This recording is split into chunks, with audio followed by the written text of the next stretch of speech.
கொடமாண்டபட்டி கிராமத்தில் ஸ்ரீ திம்மராய சுவாமி ராதா ருக்மணி திருக்கல்யாணத்தில் தாலி கயிற்றை காணிக்கையாக செலுத்திய பெண்கள். கிருஷ்ணகிரி மாவட்டம் போச்சமல்லி அருகே கொடமாண்டபட்டி ஊராட்சியில் கொடமாண்டபட்டி கிராமத்தில் இந்து சமய அறநிலைத்துறை சார்பில் ஸ்ரீ திம்மராய சுவாமி திருக்கோவிலில் சித்ரா பௌர்ணமி தேர் திருவிழா நடைபெற்று வருகின்றது. இத்திருவிழா 29/4/2026 புதன்கிழமை காலை 9 மணிக்கு கொடமாண்டபட்டி கிராம பொதுமக்களால் கொடியேற்றத்துடன் தொடங்கியது. இத்திருவிழா 4 நாட்களுக்கு நடைபெறும் என்று விழா குழுவினரால் அறிவிக்கப்பட்டிருந்த நிலையில் இதன் தொடர்ச்சியாக வியாழக்கிழமை காலை 10:30 மணிக்கு மேல் ஸ்ரீ திம்மராய சுவாமி ராதா ருக்மணி திருக்கல்யாணம் நடைபெற்றது.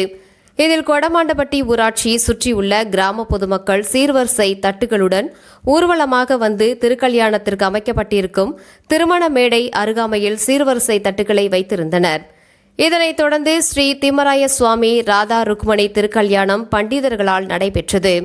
இதில் குடும்ப நலன் வேண்டி வேண்டுதல் வைத்திருந்த தம்பதியர்கள் தங்கள் கழுத்தில் அணிந்திருந்த மாங்கல்யத்தை ராதா ருக்மணி சாமிக்கு காணிக்கையாக செலுத்தி ராதா ருக்மணி சாமி கழுத்தில் இருக்கும் மாங்கல்ய கயிற்றை தங்கள் கணவரால் கழுத்தில் அணிந்து கொண்டு வேண்டுதலை செலுத்தினார்கள். இதனைத் தொடர்ந்து ஸ்ரீ திம்மராய சுவாமி ராதா ருக்மணி சாமி தம்பதியருக்கு பொதுமக்கள் அனைவரும் திருமண அன்பளிப்பு வழங்கி மஞ்சள் குங்குமம் பிரசாதமாக வழங்கினார்கள். இதனைத் தொடர்ந்து பக்த கோடிகளுக்கு அனைவருக்கும் அறுசுவை விருந்து வழங்கப்பட்டது.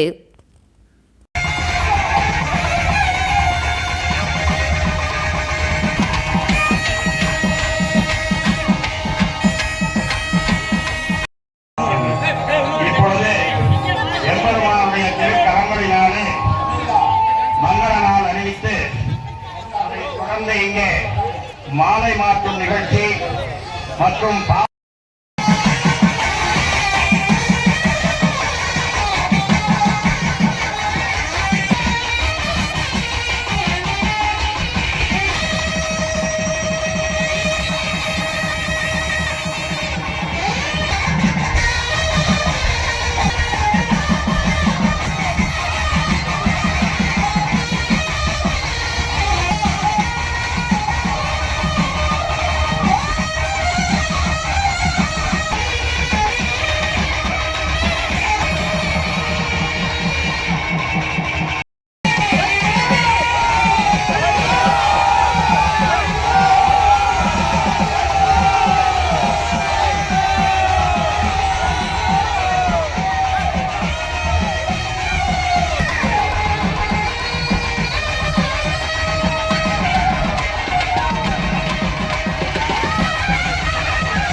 சாமிக்கு அன்பளிப்பாக எம் சாந்தி சம்பத் எங்கபுரம் விட்டு அரைப்பவன் காயின் தாய்பெண் காயின்